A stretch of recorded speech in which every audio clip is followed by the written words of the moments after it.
future. Welcome back to Strongman Personal Finance, everybody. In this video, we're going to check out the financial statements of Wayfair stock. And I'm going to tell you why this company is a hot, stinking turd. Now, I want to caveat, okay? I have used Wayfair before to purchase stuff. As a matter of fact, I went ahead and bought a cover for my backyard because there was sunlight and I got kids running out there. And I said, you know what? I need something to cover the backyard, some kind of tarp so my kids don't freaking fry. And I purchased from Wayfair. And it wasn't bad. It worked. It worked out well. It was shipped quickly. It was exactly what I wanted. It is a great company, okay? At least from a qualitative standpoint. But from a quantitative standpoint, this company is a stinking turd. I'm going to show you exactly why here, because if you're considering buying this company, you should at least understand the financials of the company that you're looking at. If you don't read the financials, you're a massive freaking clown. You are a dork, okay? That's going to lose all your money. So here's Wayfair stock. And I think it's funny the ticker symbol is W because the stock has been so butchered. I think it should be changed to an L. Ticker symbol L. That'd be hilarious. But here's Wayfair. So we could see right off the bat, this is a clown stock. Why? Because it massively skyrocketed during the pandemic. I mean, this stock, what did it almost, holy crap. So it dropped down to $27 at the bottom of the pandemic.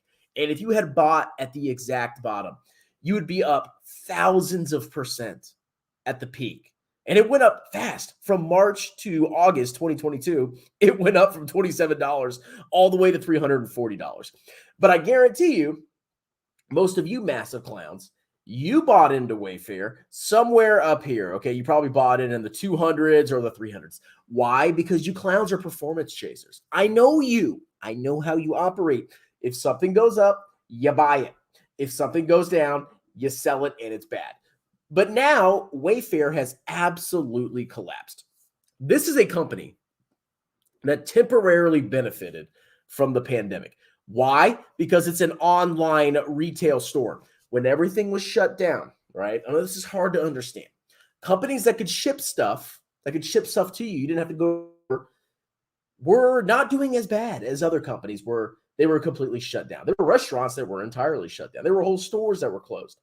But companies like Wayfair could still at least ship the items. Now, I'm sure they incurred costs because of the pandemic. They had to give their employees protective masks. They had to probably implement some kind of, precautionary procedures, and those have costs.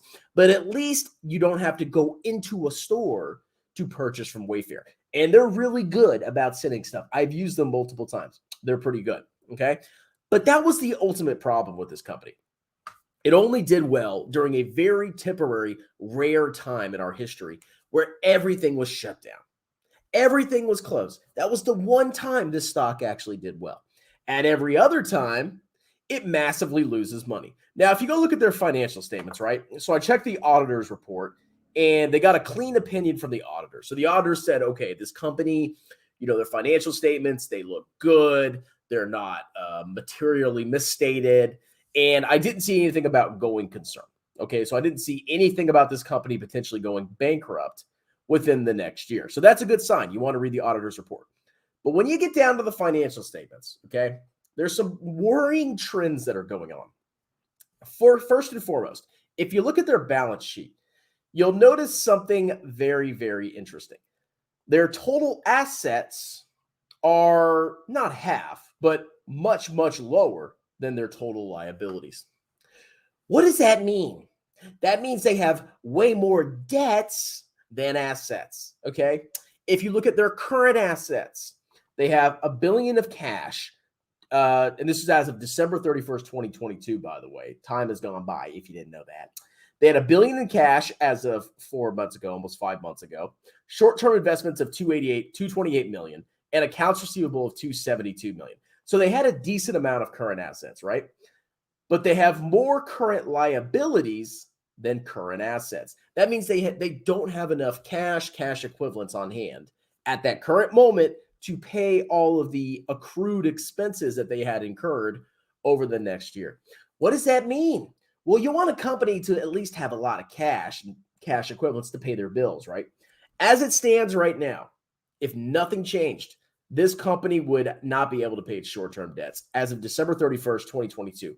Over the next year, okay, they're not sitting at a very good position when it comes to liquidity, being able to go ahead and sell some stuff and pay off their debts. That's not good. On top of that, they have a huge debt time bomb here, okay? They have long-term debt of $3.1 billion. $3.1 billion. Now, when that debt matures, they're going to have to either refinance it or just pay it off in full. And what does that mean? Well, if they refinance it, they're going to be paying higher interest rates. Now, let's see if we can actually find when this debt starts to mature, because that's very, very, very important. So we see these contractual obligations right here, okay?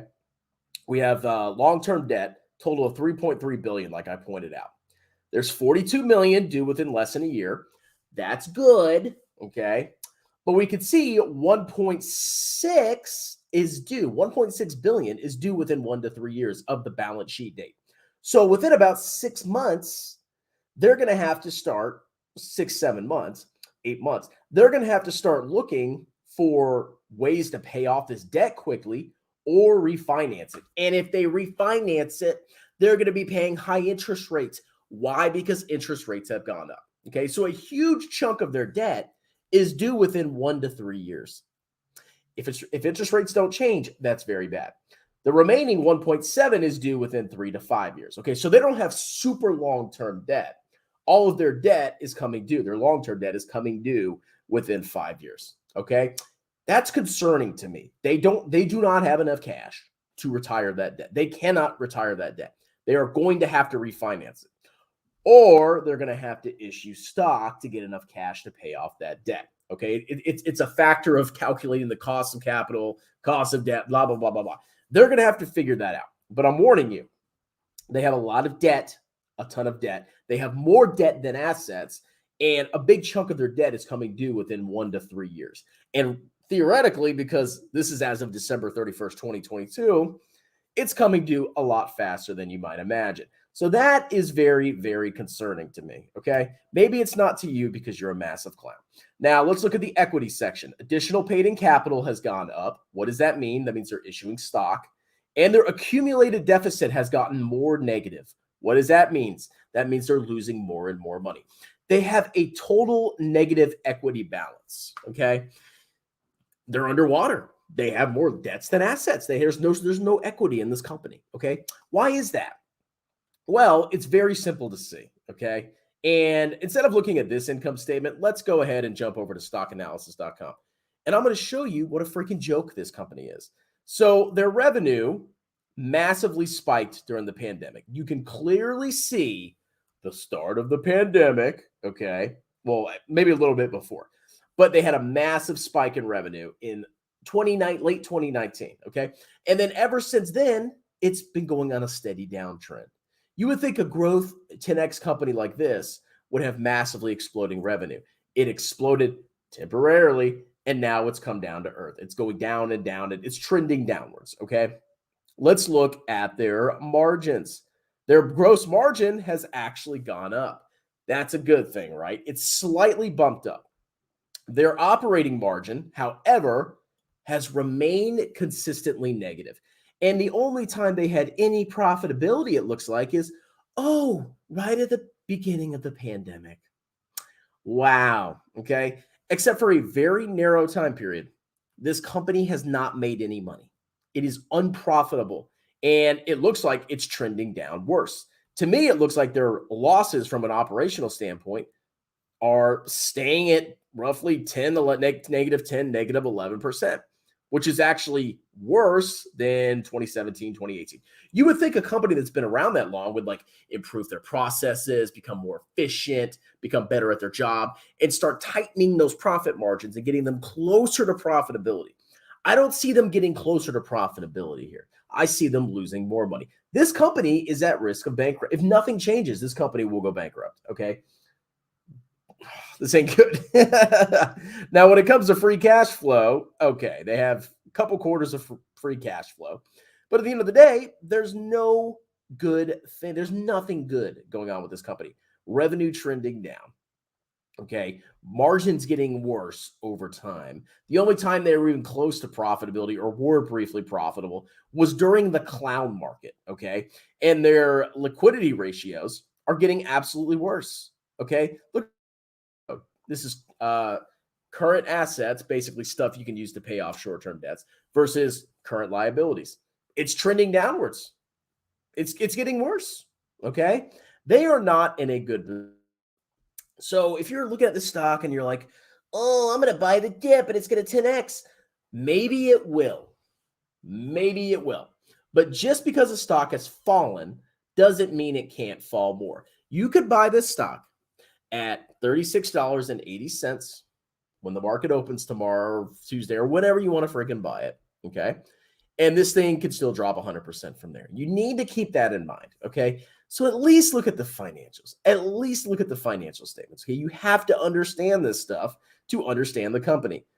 Look at the shares. Okay. And they're diluting you. This company is a hot, stinking turd. It's a hot, stinking turd. Let's do some comments and then I'll shut this off. Shorts still on. I see. Damn, what a letdown. Yep. Shirt. Oh, I'm sorry. Strong by own. Check out the shirt I guess you made up with the Reichsmarshal. That's right. I'm repping the Reichsmarshal here. Let's see. Do MCF. I need to look into that. I don't know what that is. Is BurgerFi going bankrupt? What is that? Can't they do a follow-on offering in order? Yeah, I mean, oh yeah, they can raise more cash. There's options, but what does that do to the shareholders? This company doesn't make money. It just keeps losing money. Wayfair is gaining customers left and right in time. You don't know what you're talking about. At least 3x from here. Okay. Focus on Lefebvre. You always remember how he was mistreated in 22. There's only so much you can say about Jeremy. Okay, he's just a scammer. I mean, like, what else can I say? It's undervalued, bro. Just trust me, I'm a course, bro. The margins aren't the company's fault. Okay. Who needs margins anyway? Hey, Strongman, love the channel vibes. The attitude. Thank you for everything you do. Excellent work. Just like, thank you very much, sir. Okay. All right. That was a coverage of Wayfair. I thought I'd cover the stock. Somebody mentioned it. Looks like an interesting case to study. But that's it. This is, to me, I'm not buying this stock. Okay. It loses money. It has a massive amount of debt. It has a huge debt load. There's a lot of issues with Wayfair. Okay. Hope you enjoyed the video. Talk to you later. Cheers.